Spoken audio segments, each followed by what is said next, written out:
obviously right now without LeBron, Lakers are struggling.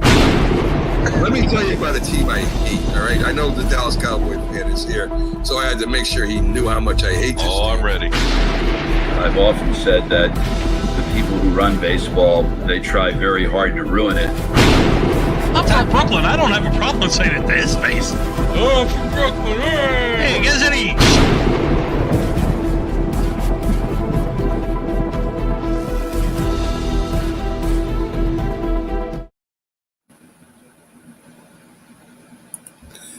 This is a presentation of Northeast Streaming Sports.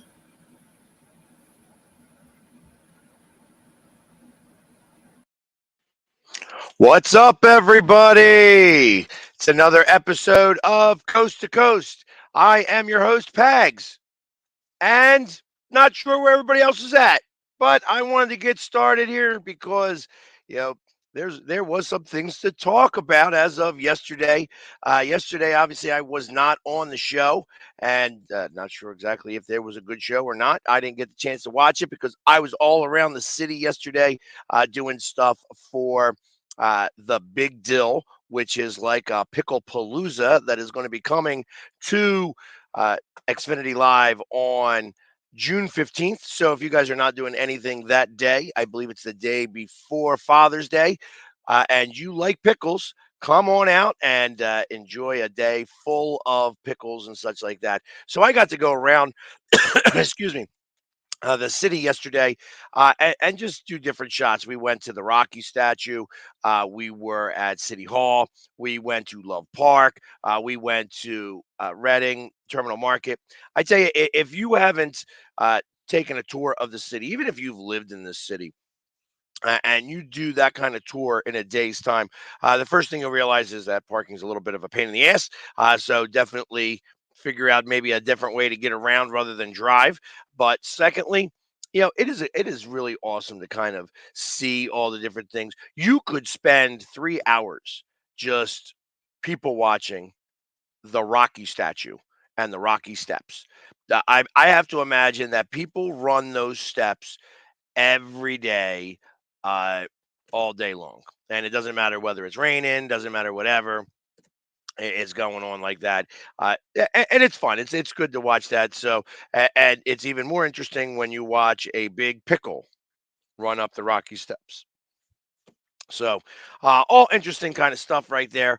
And then, of course, yesterday, last night, I went down to the University of Delaware and was part of the bartending crew who went as part of the Eagles Autism Foundation uh, fundraiser with 302 Birds, and Club 215 was there as well. And we had a great time drinking and watching the Sixers game, which was a very good game to watch. I mean, it was interesting all the way across the board. Watching the Sixers like struggle in the first half, come back in the second half. I mean, they were down by as many as 14 points at one point, and was able to come back. And within the last couple minutes of the game, it was like back and forth, back and forth, back and forth. And then ultimately, the Sixers wind up beating the Heat. I think the final score was 105, 104. Uh, Literally, they got that three. There was like 0.3 seconds left. They throw the inbound. The inbound gets touched by Embiid. By the time it bounces out of bounds, the clock is up. Game over. Sixers win, and they will be facing the New York Knicks on Saturday. But a very interesting game to watch all the way around. I mean, did go back and forth a little bit. It looked like the Heat had the answer defensively for the Sixers in the first half, literally just holding them to 39 points. It really was a tough thing to watch. It was just their turnovers that were going on. I think that the Sixers were a little nervous, never being in that type of situation. The Heat made it to the finals last year as one of the play-ins. So, ultimately, it was a fun time to kind of see how that all occurred. And then, you know, come second half, I think they had 12 turnovers in the first half and only 4 turnovers in the second half. So they really were able to put it all together and, you know, come out with the W there. Yeah, like I said, 105-104. Ultimately, like I said, the Sixers, they were down by one in the first quarter. Second quarter, 28-17, and only scoring 39 points and a half was a really big deal. Jimmy Butler, though, however, got hurt, and I guess it was in the second quarter at some point, and you could say it didn't affect him, but you could tell that he was favoring his knee throughout the rest of the game, and he only wound up with 19 points. Like I said, that's very not Jimmy Buckets like. You know what I mean? He's definitely, when it comes to playoff games, he likes to take those games over, and you could tell that that knees was affecting him a little bit, and he just wasn't able to be 100% himself. Joel Embiid, I believe, led all scores. Actually, no, did not have all scores. Hero had the most points with 25 points and 9 assists for the Heat.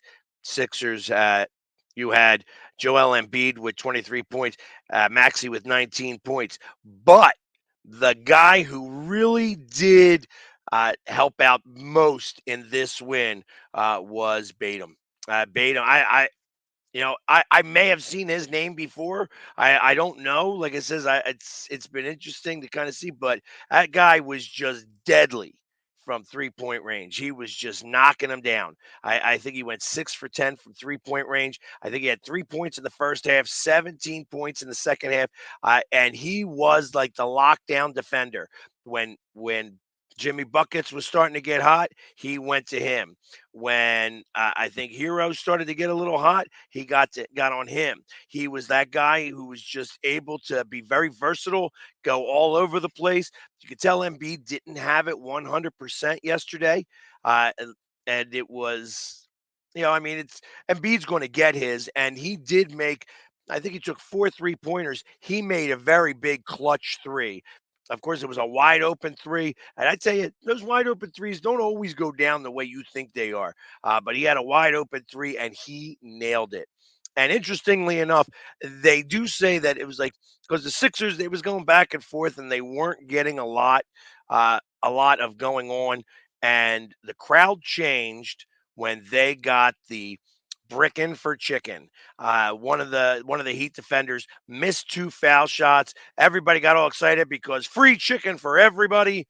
And the next thing you know, uh, they wound up the next basket. I think was a three, and the crowd became energized, and that spawned.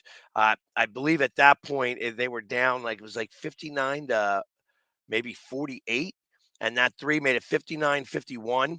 And next thing you know, it was, they came back on strong. I don't think they took the lead until the fourth quarter, though, like late in the fourth quarter, where they started to actually come back and actually took the lead from the Heat. It went back and forth a few times. I think that the lead change was somewhere around 15 to 20 different lead changes in that last 7 minutes, because it was like bam, bam, bam, bam. They were just going back and forth with the lead changes. I might be exaggerating. It may not have been that many, but it did go back and forth a little bit. And then ultimately, uh, the Heat started missing some shots. They got what I call the pucker. And they started to pucker up. It started to get a little tight, and the shots weren't falling down. There was a number of times where it was like they were going up for layups, bouncing the ball, bouncing the ball, bouncing the ball, and it not going in. And it wound up the Sixers getting that ball. They were getting a lot of offensive rebounds too. That was one of the things that I took notice to. That the Sixers on the defensive boards were giving up a lot of second and third opportunities in those situations, and ultimately the Heat was not able to make that occur, and the Sixers wind up pulling it out at the very end, and now will be going to face the Knicks. Starting on Saturday at 6 o'clock. They will be starting up at Madison Square Garden for the best of 7 series. Sixers versus the Knicks. In the second game of the play in, obviously, I was driving home during that, and it was interesting to me because the Bulls came out ridiculous. It was like they were up by 18 by the end of the first quarter. They had scored 40 points. It was probably one of the best quarters that they had in a long time. And Atlanta just looked like, yep, we're just going to throw this towel in. We're not really interested at all. And then ultimately, they started to come back that second quarter. It was like 40-22 in the first half, so they were up by 18 points. By the end of the first half, it had gotten a lot closer. It was 73 points by the Chicago Bulls, which was a lot because you could tell nobody's playing this, but it was 67 points at that point. So it was like 73-67. They made it close, and then Chicago just pulled away, and ultimately wind up winning this game by 15 points. It wasn't even really close in the second half. The Atlanta made a couple of small charges, but it wasn't anything crazy. Chicago winds up winning their play-in game, and now they will travel to Miami on Friday. I believe it's the 7 o'clock game where they will go up against the Heat to see who gets that number 8 seed and will move on to play the Boston Celtics. Obviously, I wasn't here yesterday, so I'll talk a little bit about the play-in games from that as well before I get into hockey, which was going on. There he is. There's Bo right there. That will be a good game. I'm interested to see, especially with Embiid, not Embiid, with Jimmy Buckets favoring that knee. I wonder if how much he's going to be. Is he going to be at 100%? Is he going to be at 90% or 80%? Um, I didn't realize, Bo, you weren't coming. So I'm on here for right now, seeing what's happening here. Didn't know that there was anything special. Don't know what's up with StatGuy. Hopefully he'll show up here. I know Jay is still moving in and worrying about his knee, so that's all right. We got anything happening here. Come on in and get to listen to what I got to say. Anyways, uh, Tuesday's games, the Lakers and the Pelicans. Zion Williamson goes out hurt in this game, and I think that's what was really the big deal there. Obviously, had 40 points in the game, but winds up leaving the game hurt, and that really kind of sealed their fate. The Lakers wind up winning that game. So New Orleans is going to have a second chance. I'm not sure if they are, well, obviously they're playing the Sacramento Kings, who beat the Golden State Warriors, who looked like crap. I thought the Warriors would come out and play a much different game. They did not. That game, they looked horrible. And ultimately, the Sacramento Kings, takes care of business and gets them going. Good morning, Sonia. Good to see you guys. There we go. We got a recruiting football commentator here, too. Welcome to the show, Sonia. Good to see you. So, literally doing the show by myself for the moment. Not sure if anybody else is going to come on or what have you, but I'm ready to go. I'm always prepared for this. So ultimately, Zion and the Pelicans are going to be playing against the Sacramento Kings. Kings are favored in this, which makes me think that Zion is out with, he's out with the hamstring. So, and that's going to be that's a tough loss for them. Unfortunately, this was one of those seasons where he was able to play most of the games in the season. To go out like that with a hamstring pull in that game after scoring 40, obviously he was having his way with the Lakers, but couldn't finish the game. And ultimately is now going to be. Gotcha. Bo is having Xfinity or Spectrum or whatever they're called over there. How much Bo loves talking about his Wi-Fi, and that's just a beautiful thing that I'm sure I'll hear about more tomorrow when this all comes down. Yeah. Yeah, it's a shame. It's a shame. He actually was really killing him. Like I said, 40 points in the game, and he left in the third quarter with that injury. So it really is a bummer that it winds up happening, because ultimately, with him staying in there, they'd likely win that game and could move on. But now that he's going to be out, I don't know that. Pulling a hamstring is really a big deal. Obviously, I don't know how bad that is. He's definitely missing this next game, and I just don't know that the Pelicans can do it without him. He is such, he is really that driving force of that team. And without him on there, I just don't know that the Pelicans have enough firepower to really, take care of business against the Kings. So it looks like to me that the Kings could uh, go up against OKC, who is not part of Seattle anymore. That being said, should they cut him? They just gave him a contract. It, unfortunately, here's how I think about this. Excuse me. He is the reason why anybody is going to watch basketball in New Orleans. There really isn't anybody else on that team that I even know about. So the thought that he is, going to get cut or maybe traded, they would wind up having to move that team because nobody else cares. I do keep rubbing it in. I do keep rubbing it in. I just because I know that we have a lot of Seattle followers here, and I just want to remind them how they got screwed, from the NBA, and that they should write a very nasty letter to the NBA on a daily basis on how they do not have a team, and that they should bring basketball back to Seattle because the NBA would be a much better place with Seattle as one of the teams. And who knows? If they were to get rid of Zion, I mean, you might be able to get the Pelicans because there ain't nobody going to watch in New Orleans at all. So yeah, they have had a bad team in general, and ultimately, I don't think it's going to get any better now. Like I said, once they lose to the Kings, it's again Zion's going to get blamed here. However, he had a great season. So I feel that it's going to be, it's a shame that he didn't be able to finish that game, especially like I said, after scoring 40 points in that game. You know, that was awesome. You know what I mean? He was taking care of business against the Lakers, and like I said, literally doing it on his own. I mean, he scored just about half the points of the team in general. So I'll talk a little bit about that in a few minutes. Angel Hernandez, our favorite umpire in Major League Baseball. We'll talk about that a little bit today as well because I've got some thoughts about that.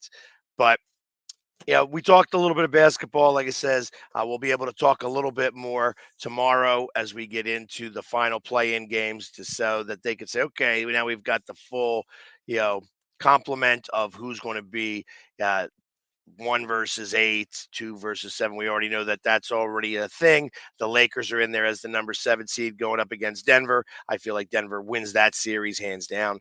And ultimately, the Sixers and the Knicks are going to be it. That's going to be a very interesting series moving forward. So we'll see how that comes into play here moving forward. Yeah, like I said, Steven, we got plenty to say about Angel Hernandez. I think that you know I have a personal opinion about that, but I have to get to hockey. I have to talk a little bit of hockey here. Uh, Obviously, the season ends today, which amazes me that there I know that it goes very late. Obviously they normally end on a Sunday where everybody plays. The fact that they had this staggered here, where the Flyers were over 2 days ago, and you know some of these teams ended 2 days ago, and there's still 2 days left of hockey is weird. That's weird to me. Like what, somebody making the schedule screwed up, which isn't a big surprise to me because Gary Bettman sucks as a commissioner of the NHL. But I feel like that they just don't have anybody else who even knows how to be a commissioner. I feel like that would have been a great job for the late Ed Snyder had he I'm sure he didn't want it because he was CEO. He really was the CEO of Comcast. Comcast got started specifically from the Flyers and Ed Snyder, and ultimately that's a real thing. But that all being said, the Flyers, were playing on Tuesday night. I was there at the game against the Capitals, and during that game, the Red Wings were playing as well against the Montreal Canadiens in their back-to-back, and it was a very interesting 15 seconds of time. The Flyers playing a really good game against the Capitals. The score is 1-1. Ovechkin, who's really been carrying the Capitals throughout these last couple of weeks. He had 20 goals 3 weeks ago. He ends his season with 31 goals, and he scored most all those goals in 3 weeks. Like I said, he was having a down season. All of a sudden, he's got over 30 goals in a matter of 3 weeks' time. He winds up scoring like 11 goals, which was it's not the easiest thing in the world to do. Imagine if he had done that all season long, the Capitals would have been unbeatable. But the Capitals definitely looked old, and ultimately the Detroit Red Wings were down. They were down 4-3. They were down 4-1 the day before, and they came back, tied it up with very little time left on the clock, won it in overtime, and then the next day they're down again 4-3. I'm watching the Flyers game, and I'm watching on the Score app. And I love the Score app. The Score app gives me all my stuff.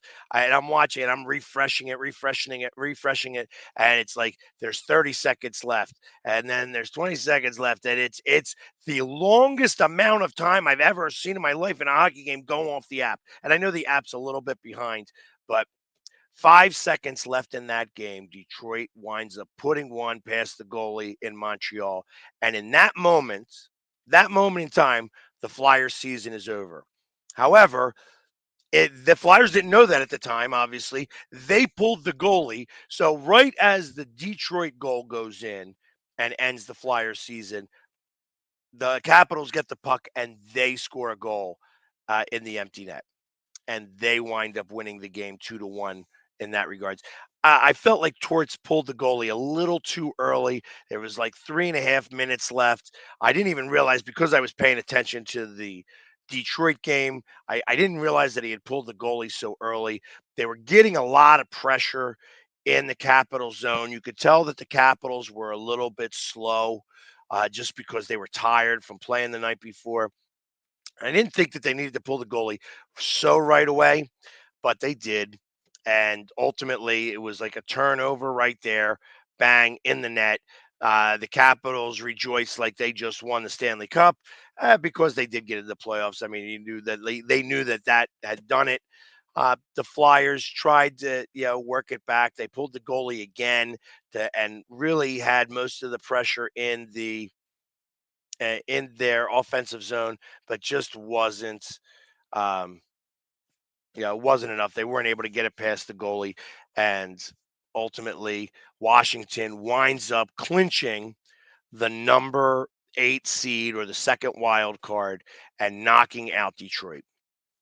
Now, in the process of that, I mean, anybody who knows hockey and anybody who was paying attention, including Penguins fans, which I will say that Penguins fans understand. Penguins fans, as much as we can go back and forth, I don't like the Penguins. Penguins fans don't like the Flyers. I have a love-hate relationship with Pittsburgh. They love to hate me because I'm a Flyers fan. But I will say that Penguins fans and Pittsburgh fans are hockey people. They know hockey. And first off, I don't know how many text messages I got that they were like, "Oh my God, we got to root for the Flyers." It's like they were showing memes of me saying, "Here's every Penguins fan today." They're showing me all crazy. And I tell you, if everything had worked right for the Flyers, had Detroit lost, had the Flyers won, there was a chance that yesterday I was going to go up to the island where the Penguins are playing their last game, buy a ticket behind the Penguins bench, and troll them all game long. Like I was planning on doing it because if listen, I didn't think that the Flyers were going to make the playoffs, but if everything worked, that yesterday the Flyers were still in the playoff picture, I was going up there. I was going to, yep, forget charity. No, the charity is me spending the money up there to go to Long Island, take that 5-hour trip because it's impossible to get there to that stadium without sitting in 2 hours worth of traffic. And it takes 2 hours to get up that way. So it'd have been like 4.5 hours to just do that, and then have to sit in traffic for 2 hours just to get out of the stadium area to get back and to spend another 2 hours. It would have been 8-hour round trip in the car. But I would have gone up there to do that and trolled the Penguins the entire time.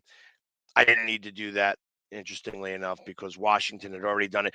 But Penguins fans, very interesting when they come to, I'm not going to say to my rescue, but to my defense, when they're like, yeah, Red Wings fans, because Red Wings fans were crying, oh, we won this game, blah, blah, blah, blah, blah. And I'm like, I had to make a video. I never make a video where I am trolling another team. I don't do it. It's not how I operate. I want my team to win. My team needs to do what it needs to do. And that's how we win. I don't worry about what anybody else does. But I started to get a lot of heat from Red Wings fans crying about the fact that we pulled the goalie too early and that we lost against the Capitals. How do we pull the goalie when we're in a tie game? Blah blah blah blah blah.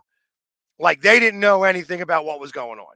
They didn't know that we still had an opportunity to win the playoffs, get in the playoffs. And the truth of the matter is we should have been in the playoffs already. We should have been in the playoffs 3 games ago. We should have clinched that last spot because ultimately, if we had won one game, even maybe 2 games against some of the worst teams in the league, Chicago, Montreal, uh, Columbus, those 3 games, we lost those 3 games. And I think all those teams scored 6 goals plus. You know what I mean? It was just, they worked their asses off for 70 games. And then in the last 12 games, 10 of those 12 games, they blew it. They blew it. And it was, that was a shame to kind of watch. It was not the way I would have ended the season. But, unfortunately, it is what it is. You know what I mean? I think that certain moves that the coach did, Tortorella, I am not a I like Tortorella. I think that he has done wonders with this team.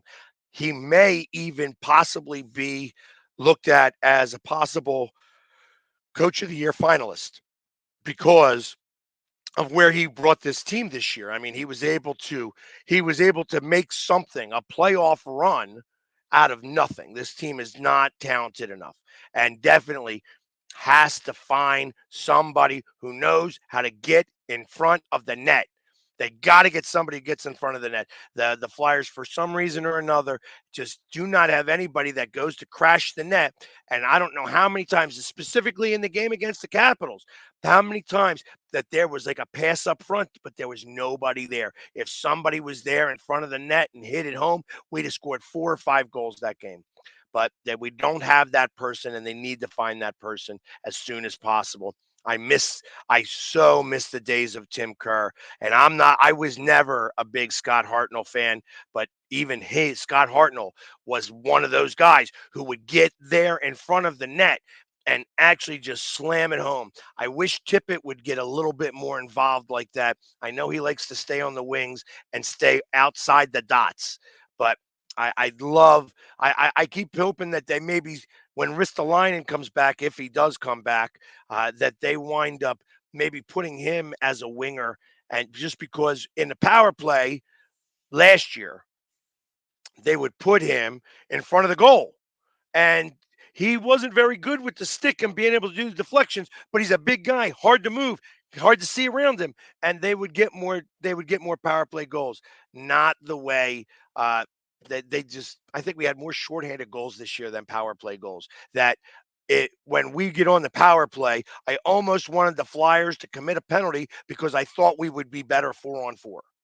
It was just interesting how they could not seem to score goals because you didn't have the presence in front of the net. You never had that person who was there, be able to put some deflections there and get in front of the goalie, be hard to move. And because of that, they just did not. They had the worst power play in the league. Best penalty kill, which is not something you see. You have one that's so great and one that's so bad. It's like they're both good, they're both bad.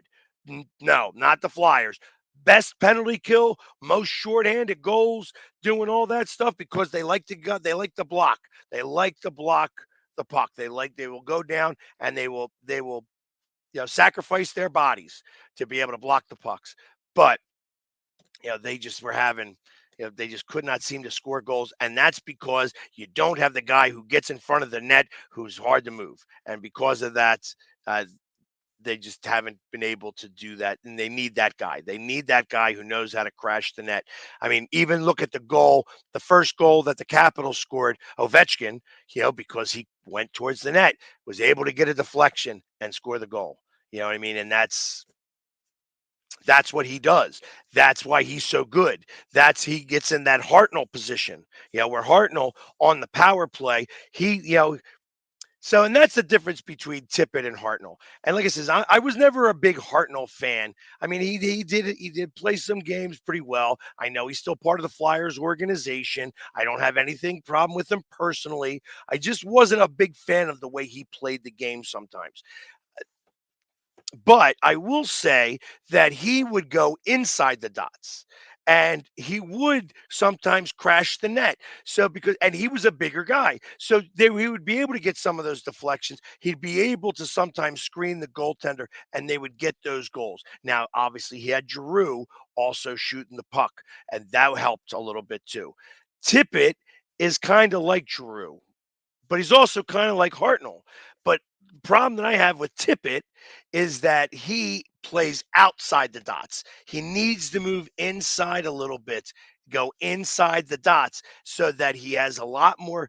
He can get his stick on there a little bit more. He'd be able to possibly hit the puck and change the direction of the puck, make it a knuckleball or just, get it around the goalie or what have you.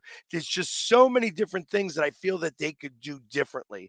And ultimately, if Tippett was to do that, because he likes to play on the same side that TK plays, and I know that they float around, that it's not like that they're in any one spot all the time, but if you had TK on that wing right there, because TK is going to be a better shot outside past the dots because he's too small. He's got to be able to use the speed and everything to get around. But Tippett's got to go in. Tippett's a little bit bigger. He's still not big enough. He's a little bit easier to move, but he's got the stick ability. You can watch that guy, and he can go ahead and stick handle around some players all the time. So obviously, I know he's got the eyesight and the ability to be able to get those rebounds, and to be able to deflect the puck past the goalie. I don't know why they don't play that way. Like I'm a firm believer that they should play defense or the power play a little differently next year. They need to. They need to be better on the power play. I think that what ultimately it was something ridiculous, like 9%, 10%, maybe 11% on the power play. Are you kidding me? 5-on-4 and you got 11%. That's terrible. That's terrible. I know I'm making a joke where I feel like that they got more shorthanded goals than power play goals. I know that's not true, but it's too close. Way too close. I mean, we had the best shorthanded. I think we scored the most shorthanded goals in the NHL this year. We had I think a top 5, shorthanded defense. Just terrible on the power play. So the special teams really need to fix themselves there. But that being all said, the Flyers were still only really 2 points away. I knew 90 points was going to be what you needed to get in the playoffs. You needed to get to 90 points. And the Flyers didn't do it. They got to 87 points. So I look forward to next year, as I said there. But I had to give some flack to those Detroit Red Wings fans that just were crying just as bad as Giants fans from a couple years ago when the Eagles pulled their starter and put in the backup, and the backup threw 2 interceptions right away, and Washington winds up winning the division at 7-9 instead of the 6-10 Giants that were crying, "Oh, you guys threw the game, blah blah blah blah blah blah blah blah blah." When your coach was too worried about what other teams were doing instead of what his team was doing, and that team sucked, and that's why they didn't make it to the playoffs. Well, it was the same thing with Detroit. Detroit could have won plenty of games. They had their 8-game or 9-game losing streak in the middle of the. Hey, they were the second wild card. The Flyers were the 3rd seed. So they didn't even mess with the wild card. They lost, Detroit lost all those games, then needed to come back, and then I think wound up only going 3-6 or 3-6-2 or 2-6-2 in their last 10, and not including the last two, so maybe 4-6 in their last 10. Get out of here. You ain't going to win games like that. You ain't going to get in the playoffs like that. And it was their own fault. And I needed to let them know that 100%.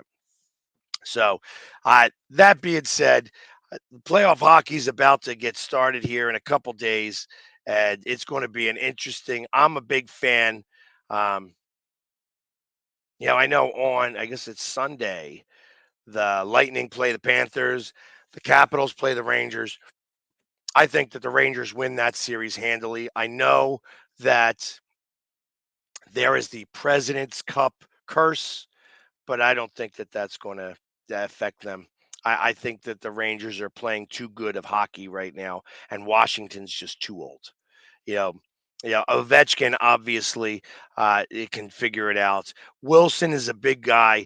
They do have a big team, and that big team can impose their will on a smaller team. And the Rangers aren't a small team, but they're definitely smaller than the Capitals. But they got a lot more speed. And I just think, and the other thing is that I don't know if they've got over under on goals for a series, but if whatever Zibanejad's got, as long as it's not something ridiculous like 9 goals over under, you're going to have Zibanejad go over. Bet the over on Zibanejad. Zibanejad owns the Capitals. Every time I watch them play, the Zibanejad is getting like 2 goals, 5 points in a game, 4 points in a game. He just seems to own the Capitals, and I got to imagine in the playoffs it's going to be a very big deal. Same thing. So yeah, I love playoff hockey, even though the Flyers aren't in it. I really wish the Flyers were going to get in it and play the Rangers. It would have been awesome that the Sixers would have been playing the Knicks and the Flyers would have been playing the Rangers. It would have been Philly versus New York. Would have been a great, great news. If anything, just the Turnpike series, or not the New Jersey Turnpike series, going back and forth up there from Madison Square Garden. I have never been to Madison Square Garden. I probably would have been there 4 or 5 times. Just rent a room up there and just stay there for the home games, for New York's home games, and just change my paint as needed. Go from Flyers to Sixers, Flyers to Sixers, but. Ultimately, it was not to be, and Washington's going to be the one. But I still love watching playoff hockey. Feel that there's nothing better, no better playoffs than playoff hockey. Overtime hockey games are more exciting than just about anything else in sports. You're like riveted to every pass, every shot on goal. It's there, and especially when you get into the second overtime, and in some cases third, fourth, fifth overtimes. I mean, I was watching the Flyers Penguins game, that fifth overtime, where it was just literally 2 o'clock in the morning, and I'm staring at the screen like this, just watching every skate up ice. You're nervous, and the goalie's doing their things, and these guys are so exhausted. Uh, and then, of course, Primo scoring that goal, which, interestingly enough, for those that don't know that game, you could look it up. That was Primo's first shift in that period. He had to stay back because he had a problem with his skate. He needed to get a new skate on his skates. Obviously, he had to replace the skate part, and it had to get sharpened. So he was 7 minutes late to that period, and maybe that extra bit of rest, which was probably equates to like 12 to 15 minutes, wound up being enough rest, and he had a little bit extra energy and winds up putting the puck in the net in the fifth overtime of I think it was game 4 of that series, and I think that was the last series with Mario Lemieux, because they won that game 5, but the Flyers won game 6, and ultimately, yeah, it was the blade. He had to resharpen the blade, so it took extra time. He was stuck back in the locker room because they had to replace the entire blade of the skate. Um, And like I said, he came out 7 minutes late. 7 minutes into the period was his first shift of that period, and he winds up scoring the goal in that and ending that game after 5 overtimes, which was I remember that like it was yesterday. And then, like I said, the next game, the Penguins won, and I believe that was the last win of Mario Lemieux's career. I think he retired after the Flyers won Game 6 of that series. So, yeah, like I said, when it comes to hockey, I remember lots of different stuff. I remember watching the the offsides call that never happened, and the Islanders scoring that goal. Leon Stickle screwing the Flyers and the Islanders. Back when hockey, it didn't matter. You were it was the best 16 teams making it in the playoffs. They had best of 5 series and then best of 7 series. It wasn't like 7-7-7-7. And it was just everybody. So the Flyers and the Islanders were in the same division and they played for the Stanley Cup. So now it's a whole different. It's East versus West. It's all differently done. But back then, the Islanders could play the Flyers in the Stanley Cup, and that bad call, Leon Stickle just not calling the offsides, and everybody kind of slowed up a little bit. You can't slow up. Got to play to the whistle, and ultimately the Islanders scored that goal, wound up winning that game, and you know wind up winning another 3 cups after that. That was the first of their 4 cups. Uh, Billy Smith was their goalie. I remember that, and he was a feisty one, we'll say. He liked to fight a little bit. He liked to. We had Bob Froese and Pete Peters. Those guys were in net back then. That was the last. That was like the last line of defense where we had. I think Bobby Clark was still there. Mel Bridgman was on that team. You still had like Mark Howe and things like that. That was a pretty good team. But there was like Reggie Leach was still on there. Bill Barber was still on that team. Um, yeah, I mean there was it's trying to remember all the guys that were on that team. I could name probably a good portion of them, but they just weren't able to get it done. So, anyways, yeah, I saw that the Stars have the number 1 seed out west. I, you know, it'll be interesting to see how the Stars to go up against Vegas. I got Vegas winning it. I think the Vegas beats the Stars. I think that now, yeah, and everybody knows what Vegas did. Everybody knows it. Like if you are a hockey fan, you know the story now. Yeah, listen, have your guys act hurt. Take them off of your payroll, bring in all the guys so that you can get under the cap. And when the playoffs start, everybody's miraculously healthy. That is a page out of the Lightning playbook to win how they won their cups, and now uh, it's what the Golden Knights are doing, and I think that they have the upper hand here. I would not bet money as a Dallas Stars fan. That's going to be a tough series.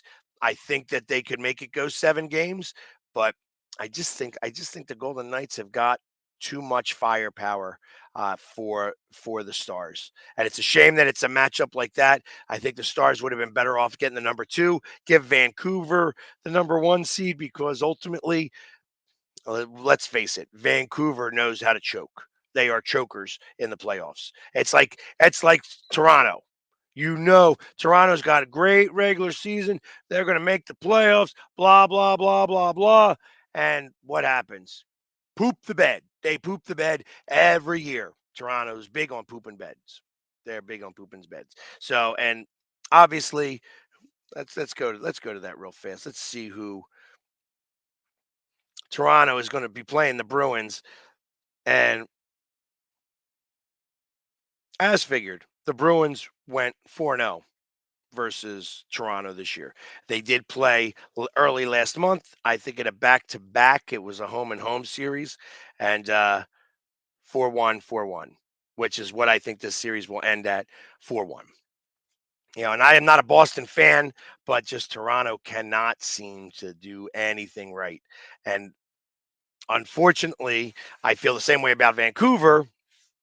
Vancouver is just as bad, but The Stars going up against the Kings. Stars won all 3 of those games. See, I didn't realize that that had changed. How about that? Wow. So the Golden Knights wound up getting themselves. See, this is why I didn't pay enough attention to the West.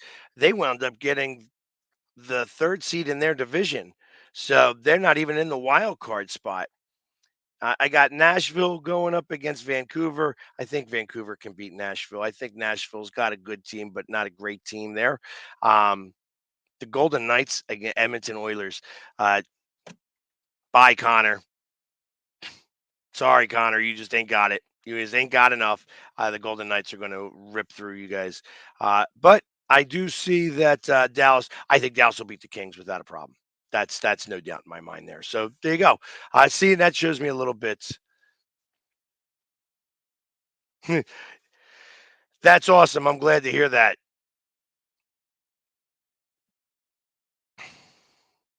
And you know what? I don't want Jake Ottinger. I'm actually not a fan of either one of those players.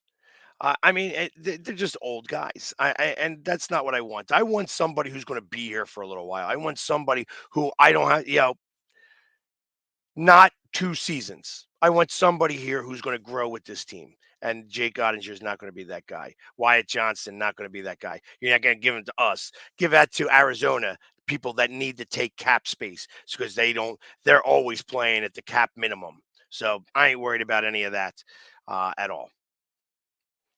So other matchups in hockey. I'll go through it really quickly. The Panthers and the Lightning. The Panthers won. They beat the Lightning 2 out of 3 games. This is the Florida series. Uh, the Lightning is always a tough out. They are always a tough out when it gets to the Stanley Cup playoffs. They have won the cups recently. They know what it takes to get up there. Florida is going to go as far as their goalie takes them, Bobrovsky, and I just it's going to be tough. That's going to be a really tough series, interesting series to watch there. I like that. I kind of put the edge to the Lightning right now, just to the Lightning on that side. The Bruins versus the Maple Leafs. That's Bruins, straight Bruins all the time. Um, yeah, that's the Bruins winning that game, that series. I think it goes maybe 5, 6 games, and Toronto people are crying again that oh, we had such a good season and nope, out of the playoffs. Rangers versus Washington. I got the Rangers all over Washington here. Washington's too old. They're just too old. I see now that would be something I would love to see. I know that they won't get rid of him, and when he finally does retire, he will retire. He'd retire as a Washington Capital. He'll go into Hall of Fame as a Washington Capital. But I really wish they would trade Ovechkin to a team. And if I was the Flyers, I'd love to pick him up. If we had Ovechkin on this team, on the Flyers team as constructed right now, we'd be a Stanley Cup contender. I think that would be enough. He would be enough. He just knows how to play the right way. He knows how to get there in front of the net. He scored 31 goals this year. He'd have been close to 60 goals this year had he played on the Flyers. No doubt in my mind. They'll never trade him. They'll never get rid of him. And that's a shame, but ultimately, I mean, he came in as a Capital and as a Capital, and God bless him. Like I says, out of all the superstars in the league, I'm an Ovechkin fan. I just like the way he plays. The Carolina Hurricanes versus the New York Islanders. I know that the New York Islanders kind of snuck in here and wound up. They were sellers at the trade deadline and wound up getting in the playoffs. That was because nobody else wanted to be in. I really feel that way. Flyers blew it. Red Wings blew it. Pittsburgh blew it. Washington kind of blew it. Really, they got in by the skin of their ass.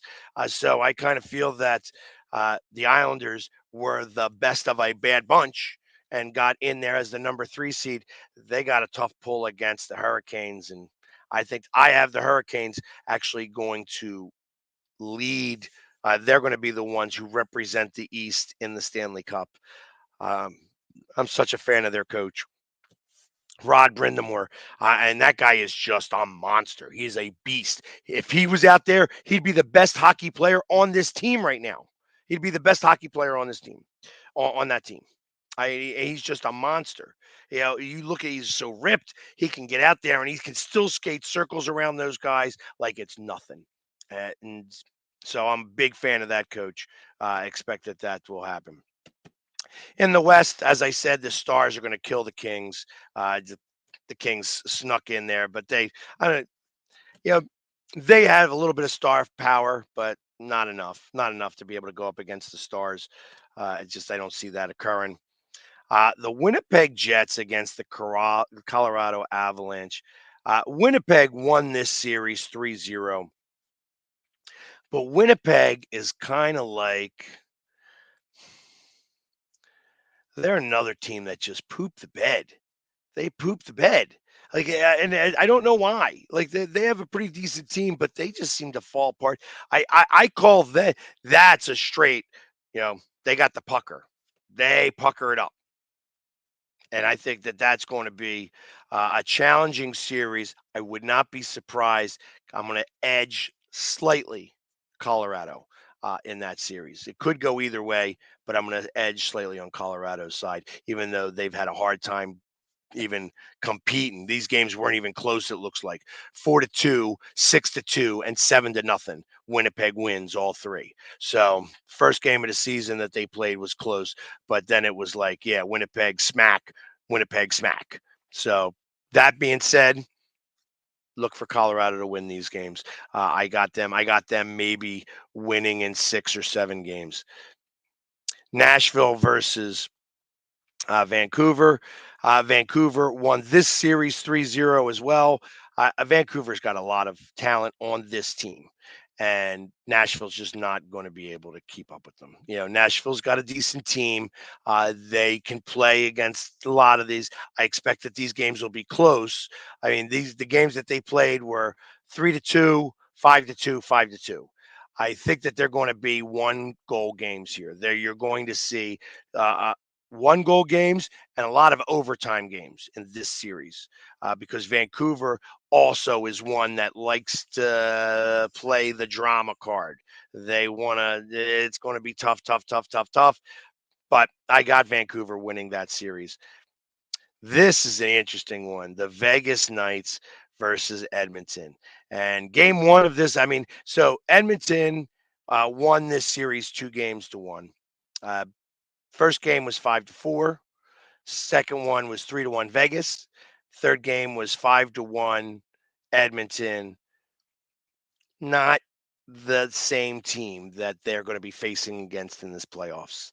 And Edmonton's going to go as far as Connor McDavid will take them, but I just don't think they have the goaltending to really stand behind it. I don't know I just don't see the goaltender being strong enough to be able to take Edmonton past. And until they get that resolved, they're just not going to have enough. They're just not going to have enough. And Vegas won it last year, and listen, when you won the cup last year, you want to get your name on there a second time. That's just the way it works. And that's, when you've figured out how to get over that mountain, when you've won those 16 games, you're going to do it again. And Edmonton hasn't figured it out yet. And they have had hard times in the playoffs. And as good as Connor McDavid is, he got 100 assists this year. I think he leads in points. I can't imagine that he's not going to be real close to winning the MVP this year.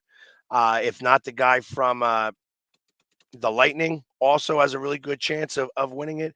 I think if he scores tonight, or the guy from Toronto who could score 70 goals, but that's not going to be enough for Toronto either. He's going to win the MVP. He ain't going to win the cup. Sorry, Connor. I think you're going to be done. So, and that's the NHL playoffs. What I think is going to happen really is a shame that the Flyers aren't in it. When Philadelphia is in the playoffs, and I'll say the same thing about Chicago. when the Blackhawks and the Flyers are in the playoffs, obviously you want the original six, and the fact that Montreal has been pooping the bed, like that they just can't seem to get in. And you have Boston, you have Toronto, both of those teams are in. Montreal is going through this rebuild that's ridiculous. It's just they can't seem to get they've got some good young players. I'm a huge Suzuki fan. Um, the guy's got tons of speed, he's got tons of talent, and nothing around him at all. And it's going to take time for Montreal to figure it all out and get their stuff in order so that they could be back again. But not that I'm crying about it, because every time Montreal loses, I'm happy about it. That being said, the original six, Detroit not being in it, Chicago not being in it, and I know that the Flyers were not part of the original six, but they were part of the original expansion teams. Uh, I feel that when Philadelphia's in it, Pittsburgh's in it, Chicago's in it, the playoffs, the NHL playoffs are a lot more exciting. They just are. And it's so funny because they're all Eastern Conference teams, and you have like the Carolina Hurricanes who you I don't relate hockey with Carolina. I just don't. That doesn't Not taking anything away from that team. It's just that it's better to watch hockey in Philly and in Pittsburgh. That's where hockey is really where you want to watch it. That's what's going to happen. And that the fact that the Flyers aren't in it, that's a bummer to me. Obviously, I know why they're not in it. It was frustrating when it was happening because you can't do anything about it. I can't go on the ice and skate. In fact, they don't want me out there on the ice to skate because I can't skate worth a lick. And Pittsburgh not being in it. Uh, Again, I appreciated the Pittsburgh fans who memed me. Like I said, we have this love-hate relationship. They love to hate me, and I love to hate them. You know what I mean? It's rare. I say that I hate Sidney Crosby, and when I use that word hate, I don't say I hate a lot of people, but when I use that word hate, that's a level of respect. You know, I hate Sidney Crosby. I never want ever like if Sidney Crosby could come to the Flyers, I don't want him. I don't want him. I always want to hate Sidney Crosby. It's fun. I love hating him. I love hating him. I want to hate him. And he's a tremendous player. He's a Hall of Fame player. And it's even when he was doing it for Canada and he scored that goal, like even he was like Mike Richards was on the line with him, and it was like Mike Richards could have scored that goal for Team Canada, it would have been so much better. Nope. The fact that it was Crosby made me angry. And I'm talking 12 years ago. This is 12 years ago now. I still think about that type of stuff. Um, and he fits into a very elite category. Sidney Crosby, on guys that I hate. There are a few guys that I hate, and they all really stem from hockey. It's interesting how that works. Guys that I hated from the NHL, like all time guys that I hate. Claude Lemieux. That guy I absolutely hated. Hate, still hate. Still makes me seethe. All that guy could do was win cups. That's why it just and he was such a piece of shit. He was such a piece of shit. But he was such a good player. I hated him. I hated him. I hated him. I loved it when he got his ass kicked. I love it when Ed Hospodar beat the hell out of him. That was one of my favorite times out there when Chico Resch is going out there on the ice because they wanted to score the goal in the Flyers end, and that after everybody's off the ice, they're going on the ice, and then all the people coming onto the ice afterwards. No jerseys on. This is just warm ups, and they're having a big bench clearing brawl. But he was one of them. Matthew Barnaby. Matthew Barnaby was another one I just could not. He was a much better Travis Konechny. Now, Matthew Barnaby he didn't have all the talent that TK's got. TK's got much better talent, but he could just get under your skin. Under your skin in such a way, like he would just he was a hate to face. He was a hate to face. He was an ugly bitch, and still and just he would just frustrate you on the ice. You could tell he was getting under the skin of the players because he just knew how to do it. He was just one of those assholes that he could just get up under your skin.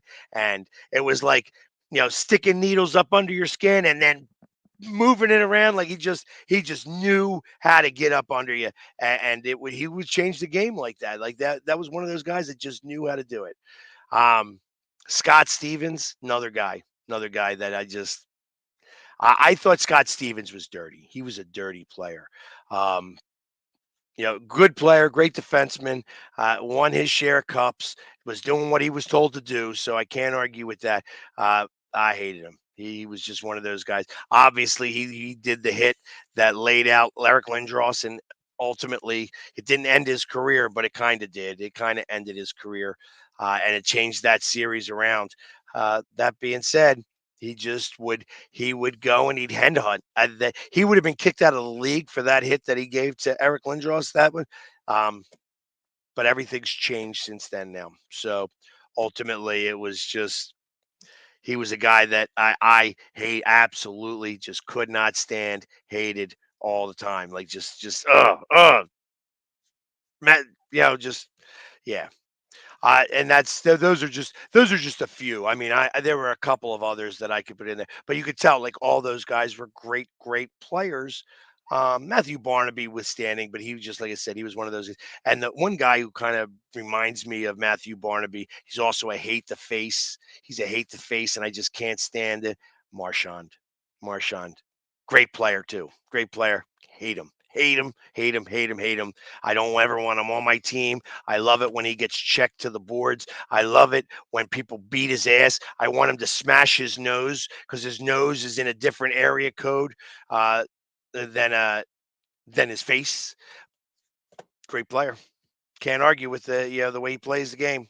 He's just a great player, and that's why I love to hate him. You know what I mean? I love to hate him. I love it when he screws up. I love it, all that stuff. Don't ever want him on my team because I always want to hate him. Can't argue with how good he plays the game. And there's just like that. There's some people like that in hockey. So once we come back, we will talk a little bit about the basketball playoffs. I'll give you my what I think is going to happen in the playoff series moving forward. And then we'll talk about Major League Baseball and your friend and mine, Angel Hernandez, where, he is the protected one, as I'm going to put it. And we'll go a little bit in depth about that right after these commercial messages. So please stay tuned. I mean, you can see right now, without LeBron, Lakers are struggling. Let me tell you about a team I hate, all right? I know the Dallas Cowboy fan is here, so I had to make sure he knew how much I hate this team. I'm ready. I've often said that the people who run baseball, they try very hard to ruin it. I'm from Brooklyn. I don't have a problem saying it to his face. Oh, from Brooklyn. Hey, Hey, guess any.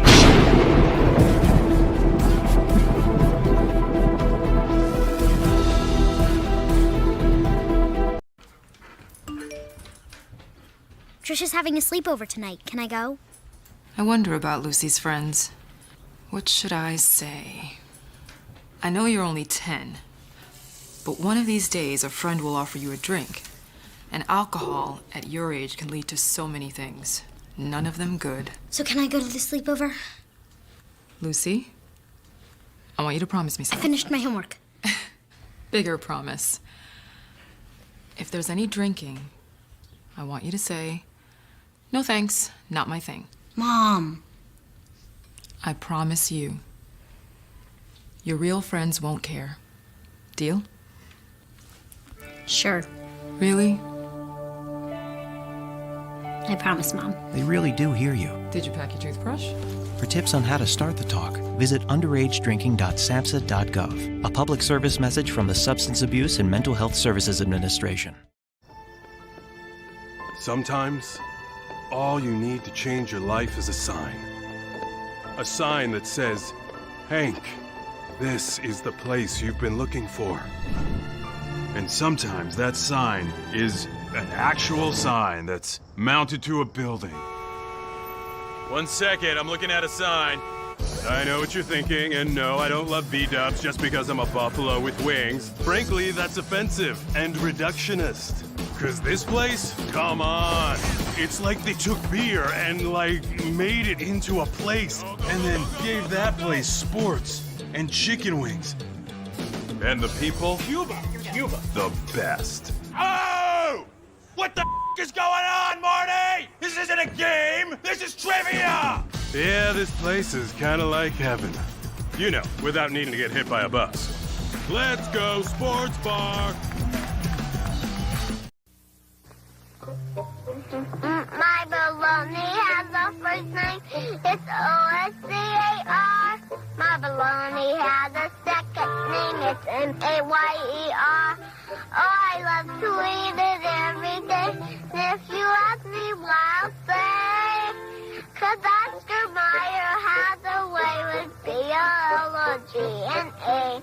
Oscar Mayer, the first name in Bologna. How's that?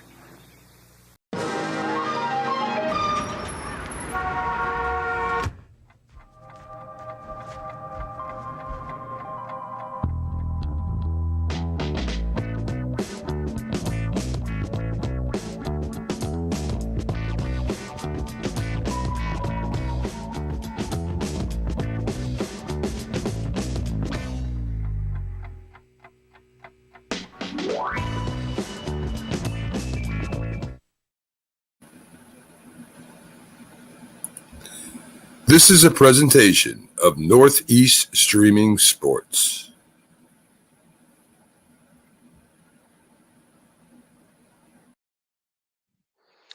And we are back for the second hour of Coast to Coast, where I'm doing it all by myself today. I was surprised I had an hour to talk about so far, and I've got a whole nother hour to bring to you guys. So, yes, you get the full double deuce hours with me, the Philly sports guy.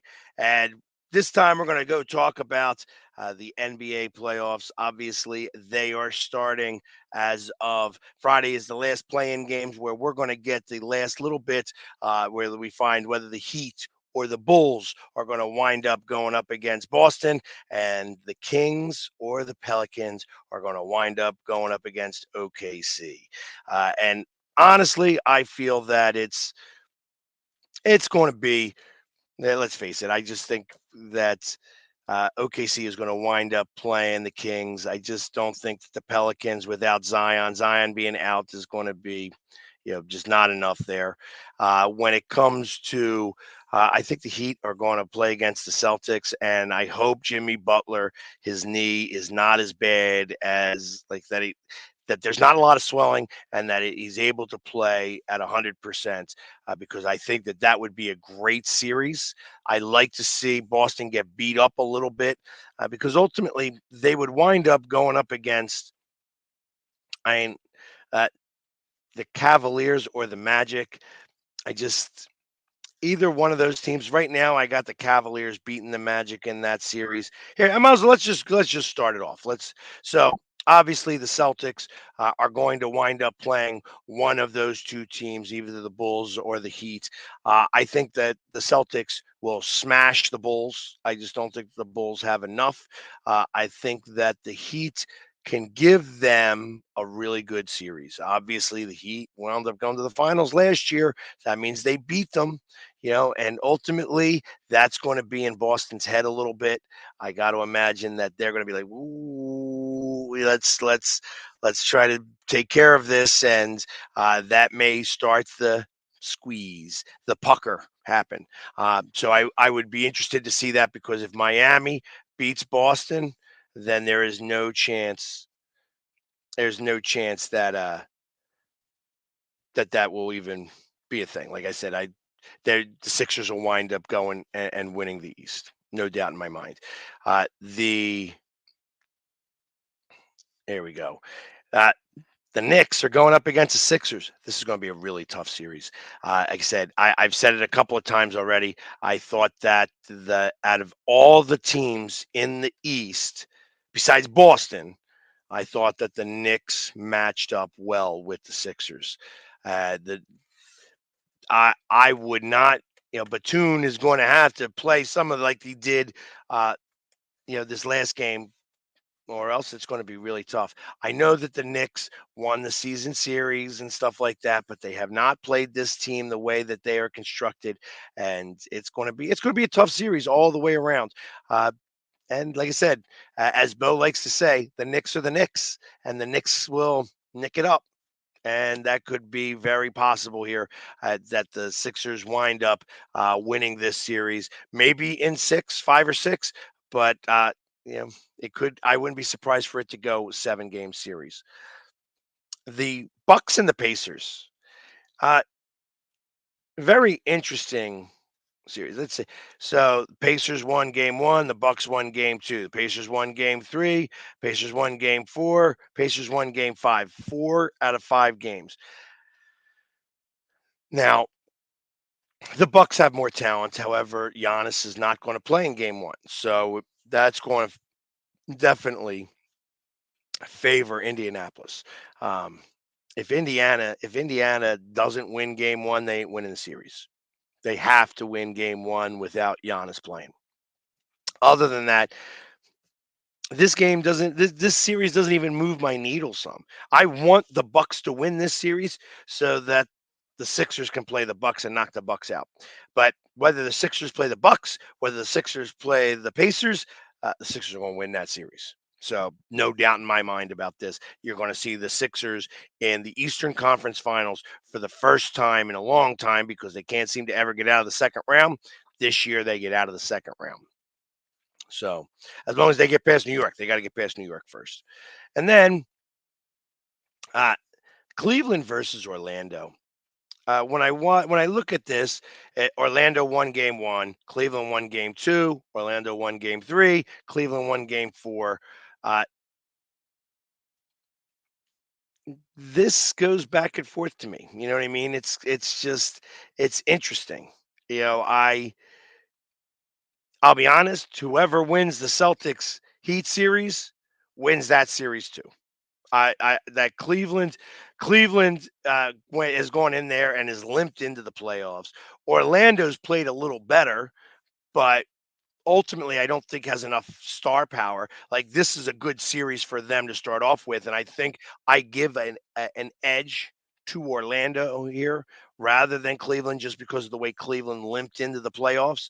So I got Orlando maybe in 6 games here, but uh, either way, I think that whoever wins this series, it doesn't make it out of the second round to either the Heat or the Celtics, specifically the Celtics. But I think the Heat could beat either one of these teams as well. The opposite side of the bracket, we have the Lakers versus the Nuggets. Nuggets, I mean, first off, they don't have an answer for the Joker, and until it doesn't matter. I think that they win that easily. Then you have the Minnesota Timberwolves versus the Phoenix Suns. Interesting matchup here. Phoenix, Phoenix, Phoenix, all 3 times against Minnesota. Minnesota was the number 3 team here, so they do have home field. Do you bet against KD in the playoffs? Do you do that? Nope. I ain't doing it. I'm not doing it with Booker and KD. I don't think you can bet against them. Are either one of them hurt? I mean, I don't know that. I'd have to let me see if either one of those guys are hurt in the series just to make sure. No, nobody's hurt.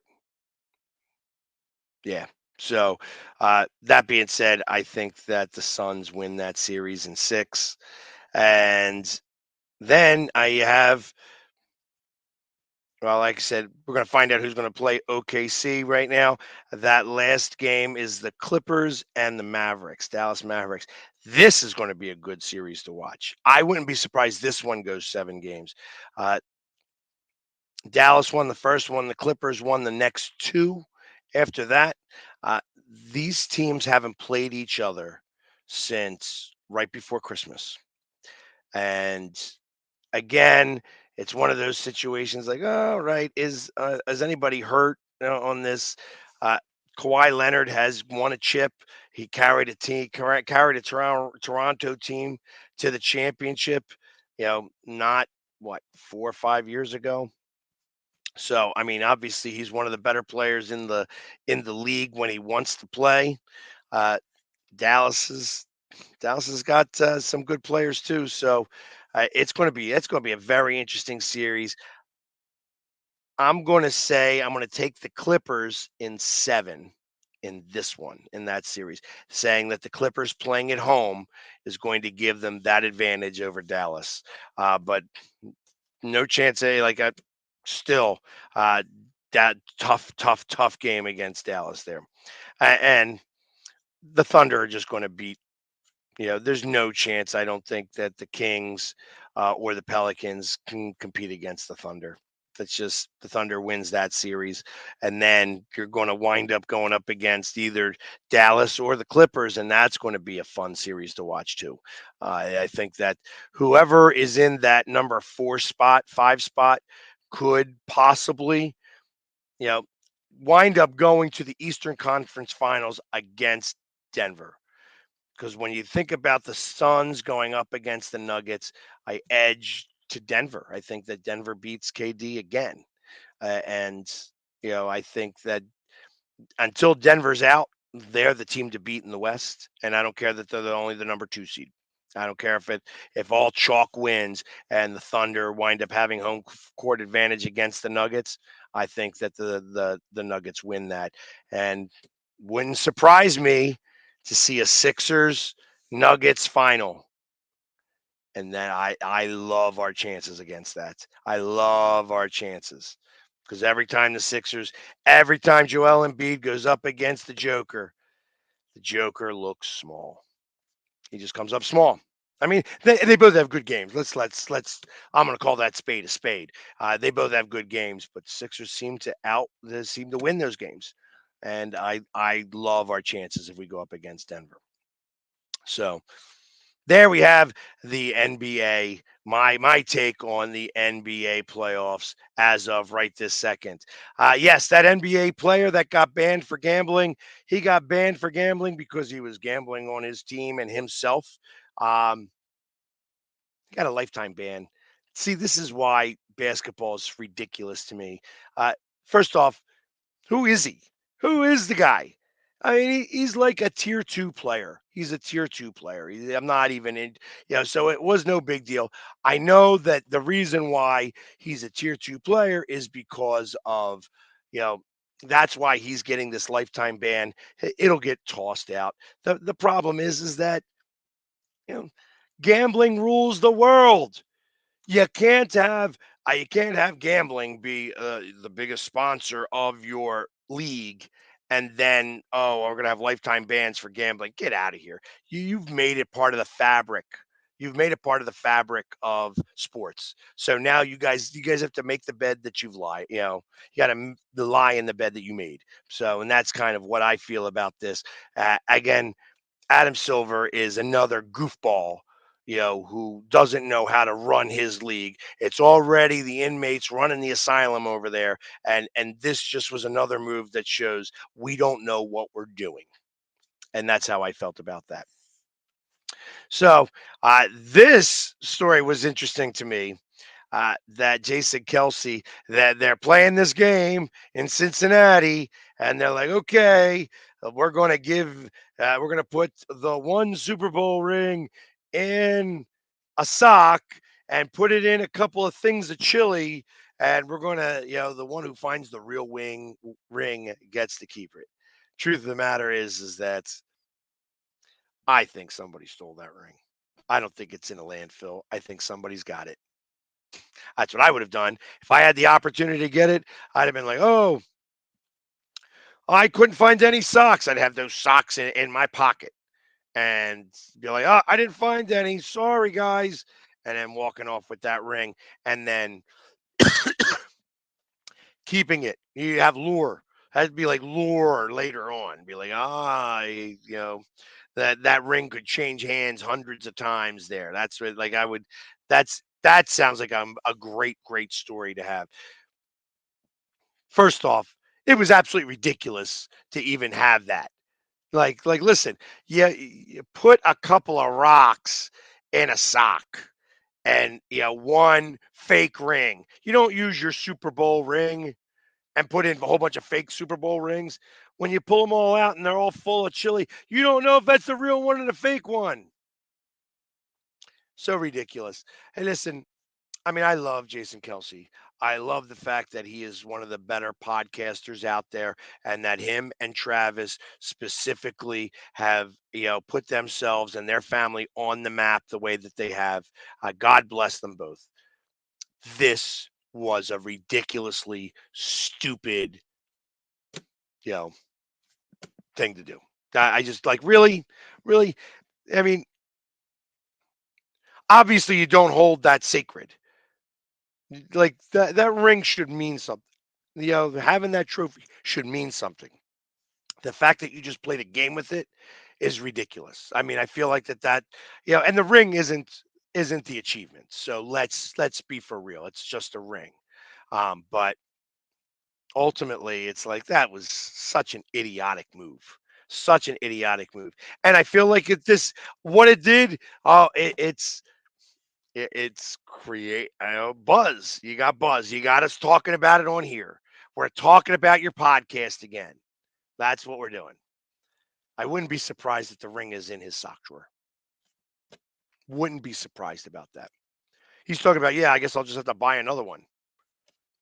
I understand that you got more money than God and that you could buy another ring. That's awesome. But it's not a matter of that. It's a matter of, you know, that's supposed to be sacred. That's supposed to have meant something. You were part of the team, the very first Philadelphia Eagles franchise team to win a Super Bowl. And you can get a trophy. I mean, I understand you get a trophy, but the ring signifies that achievement. And to play games with the ring it kind of rubs me a little bit the wrong way. It does kind of rub me a little bit the wrong way. And obviously it's his ring. He can do whatever he wants with it. I'm just not sure how much of a media ploy this wound up being, and that's what kind of bothers me a little bit. Just a little bit. I don't ever tell anybody how they should live their lives. I'm not going to say to somebody like, "Hey, you know, are you that much? Are you that daft? Are you that much of an idiot that you used your ring? You used your actual ring. You could have used a fake ring, an expensive fake ring, $5,000 ring. You could have spent that $5,000. It's not like you guys ain't got the money. $5,000." And then like I said, put other rings in there that don't mean anything. You know what I mean? Just like, yeah, we got this high school ring from 1998 of a high school that 30 people went to. You know what I mean? Who cares? That's why I'm not a big fan of this. Like, you could have actually, what you could have done, because it was done at Cincinnati University or whatever it was in Cincinnati, they did it to a stadium full of people. You could have did Bearcat class rings. That's what I would have done. One Super Bowl ring, one very nice, you know, fake Super Bowl ring, very expensive Super Bowl ring. It's a custom copy that's worth $5,000. Get that Super Bowl ring. And if you find it, you win it. If you find the other rings, you get to keep it. Ah, you got a Cincinnati ring. You got a class ring from Cincinnati. Nice, nice class ring. Cost $250.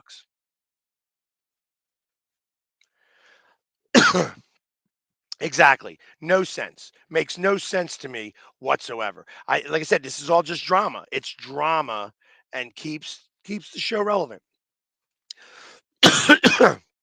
So I'm not a fan of that. Obviously, like I said, he's not worried about it. It's not that wasn't his achievement. The ring isn't the achievement. Him doing it is the achievement. But that is so, and it actually angers me. It actually angers me that's how you treated it. And I know that's not how he feels about the actual achievement itself. That he's endeared himself tremendously to Philadelphia. and he's a Philadelphia guy from here on out. He's originally from there, Cincinnati, and from Cleveland Heights. He owns Ohio and he owns Eastern Pennsylvania by being this Eagles guy, and he really doesn't matter where he goes, any NFL city, he's going to wind up being able to get a beer bought for him. He will never have to buy a beer anywhere in Philadelphia, anywhere in Ohio, and probably anywhere in the country, ever. Not that he can't buy his own, because I'm sure he can definitely buy his own. But this just did me the wrong way. I just didn't feel I didn't really care for that as much. So yeah. Moving on to I'm gonna go right to this and go to the standings here because I want to make sure what happened yesterday. We'll go to the scores first. See what happened yesterday. That's where they at? Where they at? Where they at? Oh, look at this! Twice, Seattle with a one hitter. Have moved to 9-10. 9-10. Third, they moved up a place. That pizza is not bought yet. He's still kind of in the running here. Still two games back on the Phillies, who won their game. They did everything they can to try to lose it too. It was 7-1 at one point and winds up being 7-6. But just Colorado didn't have enough. The bullpen almost gave it away. But I'm a firm believer that when the Phillies score more than 5 runs, they're going to win those games, and they did. They won that. They complete the sweep against the Rockies and wind up. I think what is it? They've won, I think, 7 of their last 9 games. They've or 8 of their last 10 games in general, and are 11-8 for the season. So we're 9-10, 2.5 games out from your pizza, but I'm still expecting my pizza when I come to Seattle because you guys will be out of it by then. And we may even do double or nothing for the 3-game series because ultimately I think we're going to win that too. May not sweep you, but we're going to win the series. Schwarber with a couple of home runs yesterday. But Colorado gets 5 runs in the 8th inning. Almost blows it. But they were able to come out with the win and now go up against another great team. No, I'm just kidding about that. The Chicago White Sox that have won a whole 3 games this year. They're 3-15. I think they're already mathematically eliminated from the playoff contention already. 1/10 of the season in, they're out. So they did play some real teams already. I know that they swept the team that they're supposed to sweep. So, yes, they did. I know that we also beat the Reds. So, you guys are beating the Reds. So, good for you, Robert. Good for you. But, like I said, get ready to buy that pizza. Gold Flakes. Gold Flakes on the pizza. That being said, we're going to talk a little bit of time about Angel Hernandez. So Angel Hernandez is obviously he has been. I'm going to do a little bit of research on Angel Hernandez right here with you. I'm going to read it off to you so that you get a full idea. This guy is 62 years old, and yeah, I mean everybody's been up on this guy. He has how long? He's been 12 years. I mean, Sports Illustrated is giving it to him. He's been. I want to see. Let me get him up here on his Wikipedia or. I mean, everything you can find there. He's got a base salary of He makes $400,000 a year. Here it is. Here's his Wikipedia. He has been. He worked in the National League. He's been an umpire since 1991. So 91 to 99 for the National League, and then Major League Baseball and from 2000 on. He has not umpired a World Series since 2002 and 2005. Those were the 2 times he actually was in a World Series. He'll never go back to another World Series again because of how bad he's been. He has been terrible over the last, and like I said, he makes $400,000 a year. Here's some of the highlights, his career highlights. Let's go with this. This is interesting. He umpired the All-Star game most recently in 2017. He's done 3 All-Star games. Division series, he's been in division series because every umpire has got to get an opportunity to umpire in the playoffs. They have to. It's part of what they do. They all get playoff, like the early series and stuff like that. The most recent championship series he did was in 2016. So after divisional series, he doesn't go any further. And the last divisional series he did was 2021. That was the last playoff series he did.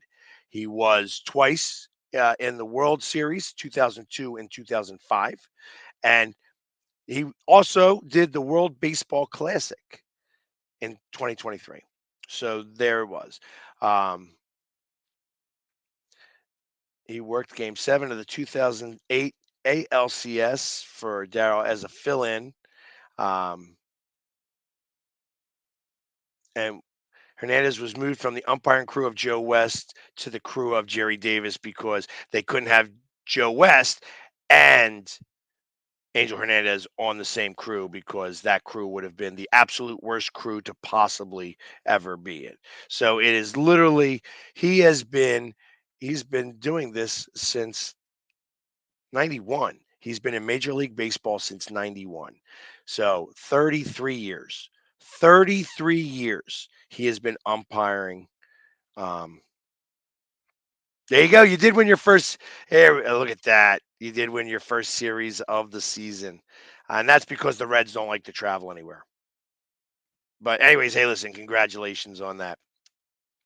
But Angel Hernandez, I'll be honest.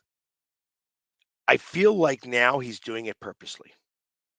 He knows he's protected. The union cannot do anything about it.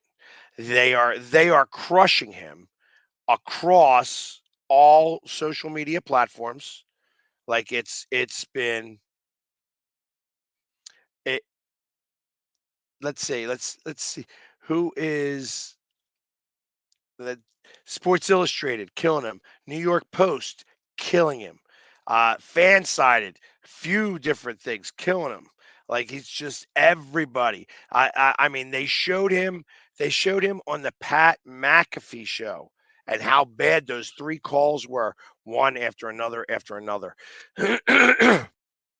They can't get rid of him. They can't fire him. They're stuck with him. He is going to be a part of Major League Baseball umpire crew.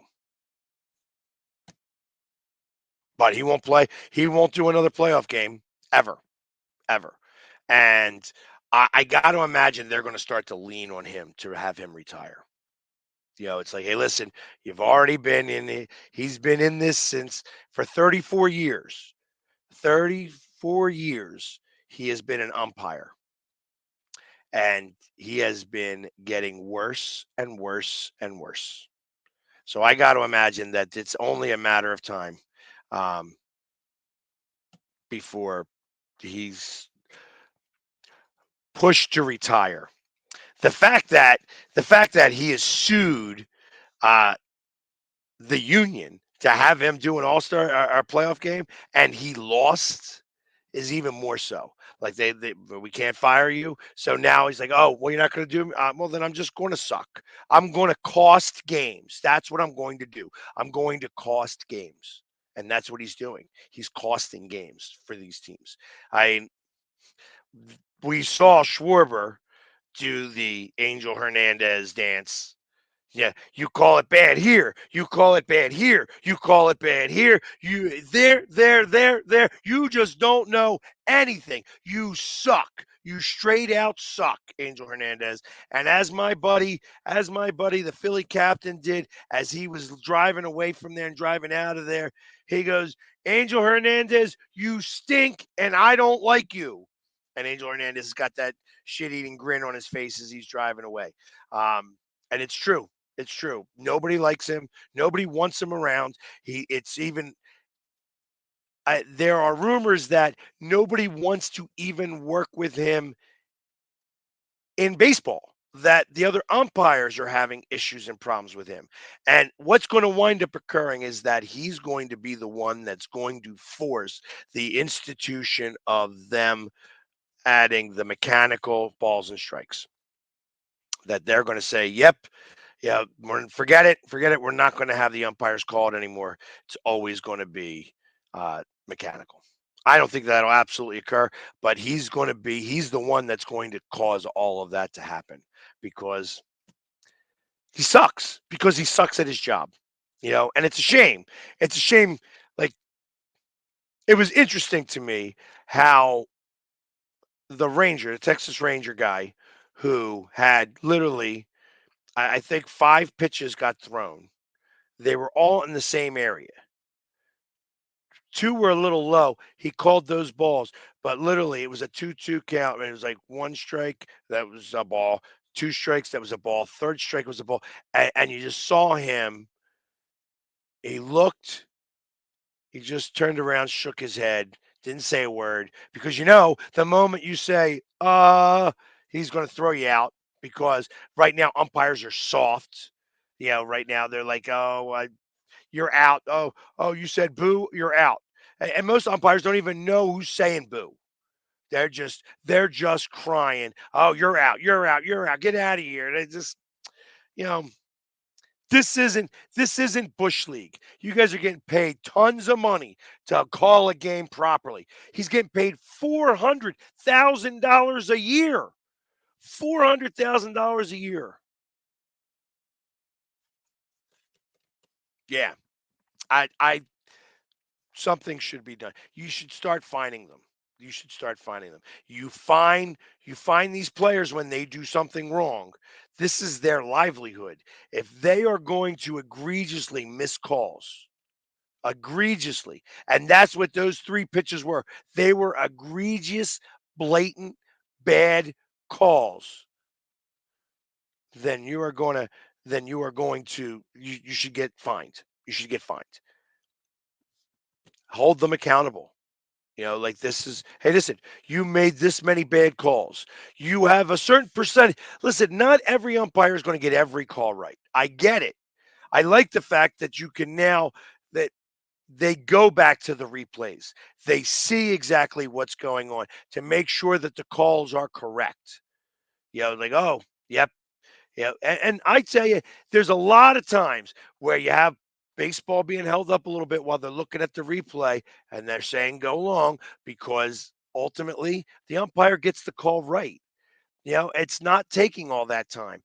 But when it comes to him and he is so wrong so often, it's going to create a bigger problem. And like I said, they're going to go mechanical all across the board.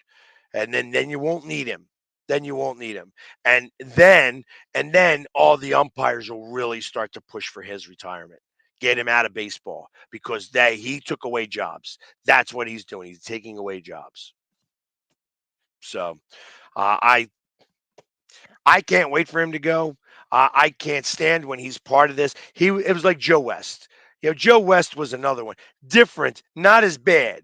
Joe West was not as bad, but everybody was there to see Joe West, according to Joe West. Nobody was there to see the baseball game.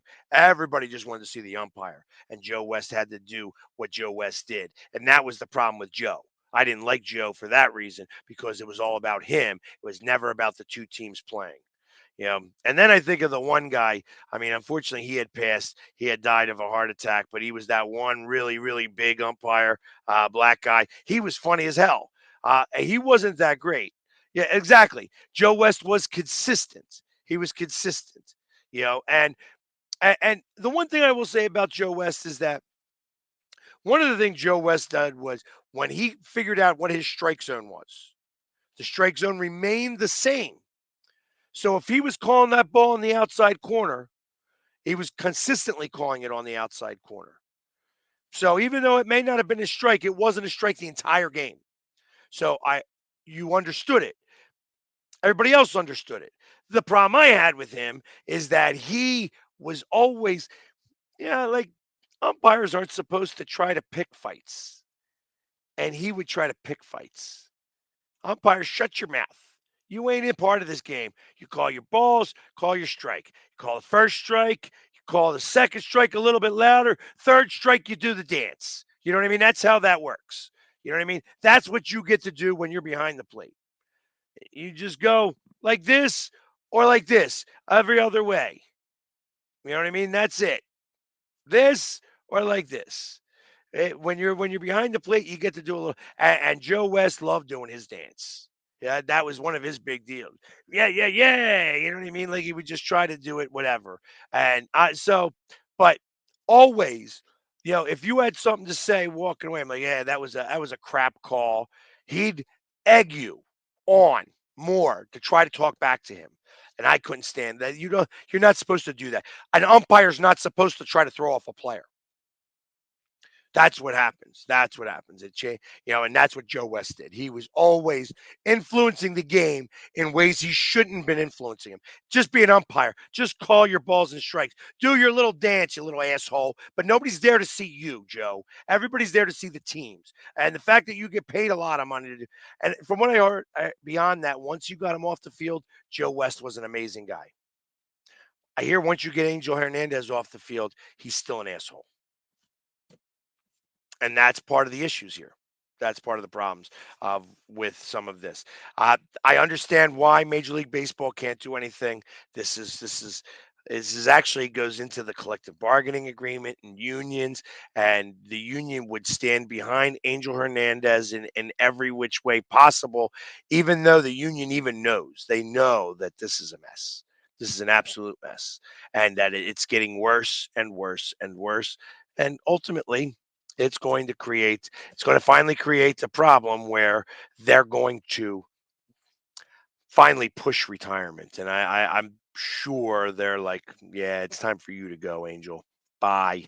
You sued us, you lost because you stink. And there's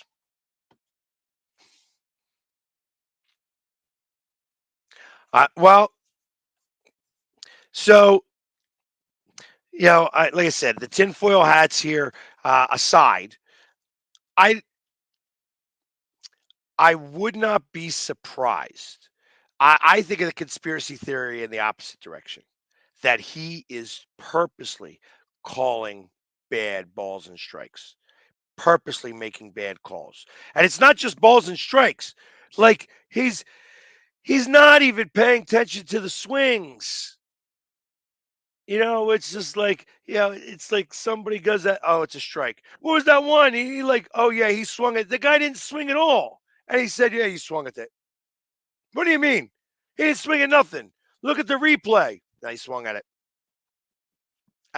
That's Angel Hernandez. It's like he's always got to be somewhere else more important than the game, and he's not even paying attention. Just not even paying attention, and it bothers the living hell out of me. He's an asshole, and until it gets resolved, it's going to be a mess. And they might be saying, hey, listen, like I said, I think the conspiracy is the other way. I think he is purposely making umpires look bad because he's not allowed to do any more playoffs. They said they haven't allowed him in a playoff game since 2001. Not since 2001 has he been in a playoff game. Yeah, it's because you suck. That's because you suck. And I'm surprised that public backlash hasn't gotten far enough. I know that I have seen videos on TikTok and Twitter specifically that have said that baseball is got their hands tied here. Major League Baseball cannot do anything about this, and that the union also can't really do anything about this because they have to stand behind their guy. That it is what it is. So we are stuck with all of this. We're stuck with how bad Angel Hernandez is going to be. and he's going to continually be bad all of this time. And it's a shame, but that's why you won't see him in any major games. He won't do an All-Star game again. He will not do a playoff game. They'll have him do the World Classic because who cares, really? It's like, oh yeah, that's a play-in tournament or whatever. Just not going to matter. Not going to matter at all. and and when they play baseball in the Olympics, you won't see him. You won't see him there either. I'd be willing to bet that they specifically will not have him on any umpire crew in the Olympic Games because that's not a union thing. That's not a union. They just pick out the best guys that they want, and they're going to be the ones that get paid to do it. And they're not going to have him out there because it's an honor to be chosen to represent the umpires in a playoff game. It's an honor to be chosen to umpire a World Series game. It's an honor to do an all-star game. It's an honor to be in the Olympics. Whether you're a referee, whether you're an umpire, whether you're a player, whether you're anything, you're a coach. It's an honor to be in the Olympics. And ultimately, he's not going to be there because he sucks. Because he sucks. And he always has sucked for a long time now. For a long time. And like I said, it's just that's why nobody when he does these things, everybody's just like, what am I to do? What am I to say to this? This guy is a douche, and he's going to continue to be a douche. And you get outbursts every once in a while, like Schwarber, who's just like, you're bad here, you're bad here, you're bad here. You don't know this way, this way, this way. It's a friggin' mess, and you're a piece of shit. That's what he is. He's a piece of shit. So we're stuck with Angel for as long as he's in baseball, and I don't think he's going to retire anytime soon. But I think they're going to try to force the issue as best as possible to get him out as quickly as they can. So, other things that are occurring here, obviously, next week we have the draft, and we're having all these different situations occur. Uh, You know what I keep saying? I want to talk a little bit about this. I keep seeing now these pundits is what I'm going to use. These people who no, I could tell are not even sports fans. That's what this is occurring. Like on TikTok and a little bit of Instagram and a little bit of Facebook and social media in general. These women who have no idea about sports, but now know Caitlin Clark and are so, oh my God, she is only making $78,000 this year and $358,000 over 4 years. And, you know, Stephen Curry makes more in one game than she's going to make in her 4 years. And these people know nothing about sports. They're trying to say, "Oh, well, listen, the WNBA has been around for 27 years, so let's go back to when the NBA was around for 27 years and see what they made, and that's what the WNBA should make." Of course, the WNBA doesn't make any money at all. These teams don't make any money at all. Every team that is owned by an NBA team, and that NBA team loses money on the WNBA. So they're doing everything they can to try to keep women's sports any bit relevant whatsoever. And now you've got people that that know nothing about sports, that know, hey, there's this woman out there called Caitlin Clark, and we're going to get on her coattails like we did Megan Rapinoe. Who said that we should make all this money, blah, blah, blah. We should get paid like the men. Let's get paid on the same scale that the men do, blah, blah, blah. And then ultimately, she got they said, okay, you want to get paid that way, you get paid that way. Wound up getting paid less. They wound up getting paid less because, oh well, we got to get paid on the same type of scale that the men do.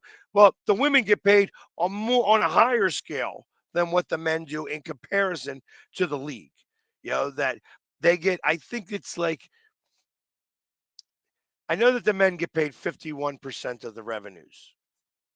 And that's why some of these salaries are ridiculously high. The women get paid 51% of the gross. They're not the revenues of the gross. The NBA, uh, I think revenue was $10 billion, and the WNBA, I think it grossed 200 million. 10 billion, 200 million. Now, again, this is not her fault. This is not Caitlin Clark's fault. Caitlin Clark is going to get paid what all these other women get paid, as she should. She needs to be whether it's bringing relevance to how women's sports are looked at in comparison to men's sports. That's possible. Nike just gave her was it $12 million deal, $15 million deal. Caitlin Clark ain't going to go broke anytime real soon, and the money that she's making in the WNBA is pittance in comparison to what she's going to be making with at Nike, with State Farm, with Gatorade, and all these other stuff. And they're going to ride her because why? Because she's wholesome. She's wholesome. You know, Megan Rapinoe could have done something better, could have done something a lot better, but she was an asshole the way she did it. She was just whap bap bam wham wham wham wham wham. I'm gonna keep my purple hair. And I'm gonna bitch and cry, and we gotta get paid this way, and we're gonna do this, and we're gonna do that, and then ultimately cost all of her friends and all of her teammates money. And then when it came down to it, she shit the bed on the field and chose to quit on her team. That's what actually happened. So that's why you didn't see Team USA. She didn't go off with a gold medal or a win in the World Cup. She went off as a loser because that's what she was. She was a loser.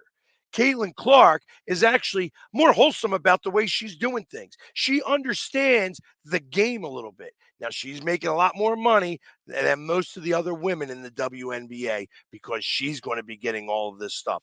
But she is the one that is now forced to carry this torch.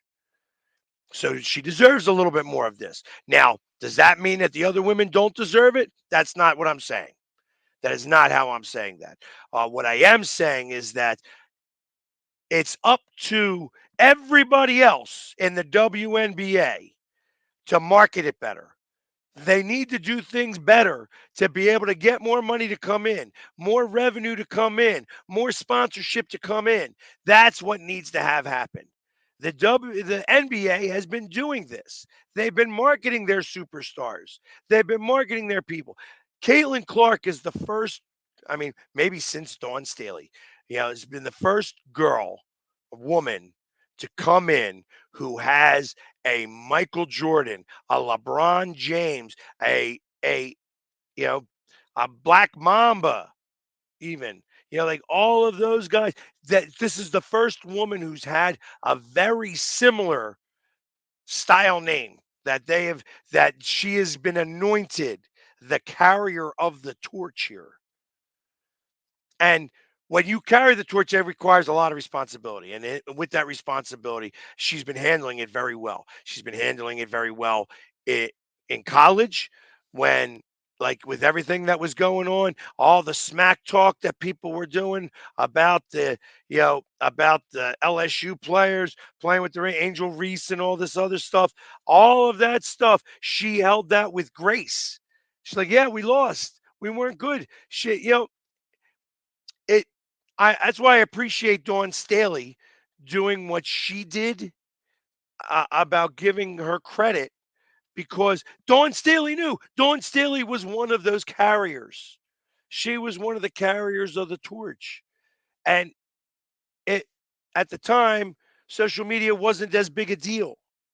So, or it wasn't as strong an influence.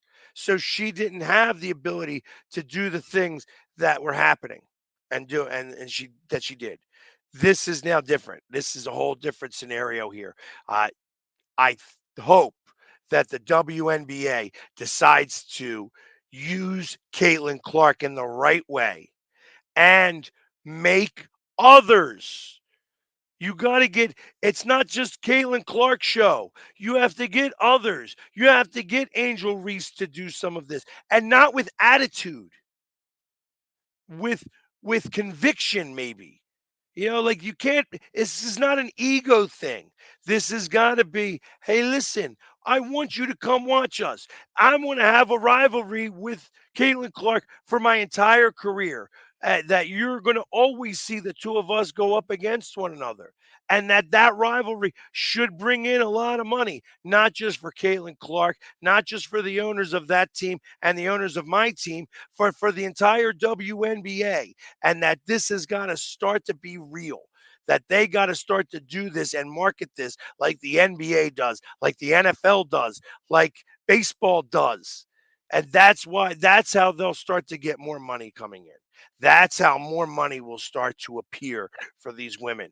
And then, because if they're not going to get paid on the court, they have to get paid somewhere else. And that's where you're going to have to teach them the social media aspect. Teach them how to market themselves, how to make themselves a brand without it being ego driven. Cannot be ego driven. It's got to be real. It's got to be, this is how we're going to do it. We're going to teach you guys how to market yourself, but keep it wholesome. Wholesome. I mean, and I'm not going to compare myself to any athlete, but the reason why anybody follows me, doing my thing is because 98% of the time I'm wholesome. I'm rooting on my team. I'm critical of my team. I don't badmouth other teams. I want my team to beat your team. I'm going to say that my team's going to beat your team. But when I lose, I don't say that, oh, it was the ref's fault. Oh, we got cheated, blah, blah, blah, blah, blah. I don't do any of that. It's not about that. I'm wholesome.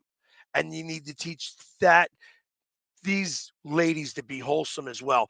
And when they start to show that, and when they start to show some of their human side of things, I think more people will go to those sports. I think that you'll see more money come into the WNBA and you'll see these salaries start to rise.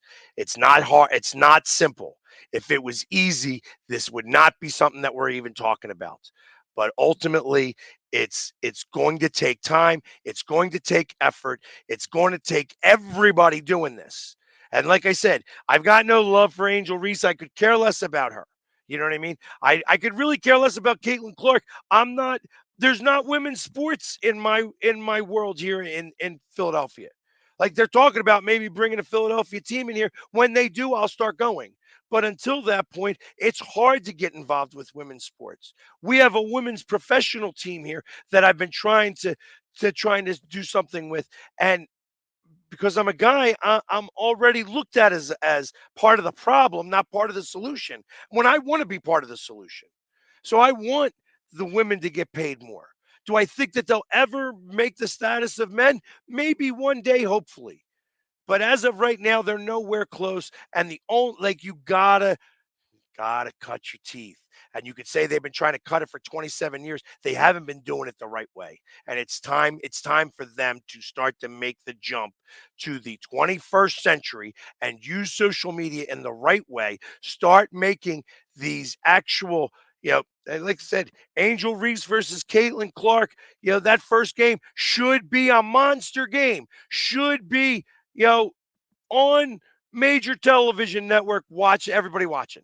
That's how that's got to be done and proposed. And you can't just say, oh, well, we're going to show it up there and show a couple of commercials and hope people watch. You got to build up to it, and it's got to get built. And that's not going to be easy. You can't just throw a couple commercials out there and think that everybody's going to buy. So that being said, it's been a long time since I've done a 2-hour show by myself, but I'm glad that you guys stuck with me. I really do appreciate it. I appreciate all of the messages here. Hopefully, you guys will be back tomorrow, because doing 2-hour shows sucks when you're doing it by yourself. But I appreciate the fact that you guys are here. I had a lot to say, and I've been harboring it for a couple days. So thank you for hanging with me all day long. And we'll be back tomorrow, same time, and we'll get hopefully the whole crew out here to talk some sports and to tell me that I've got you know my takes were a little wackadoo or something. Tell me something. But in the meantime, everybody have a great day, and we'll see you tomorrow. Take care.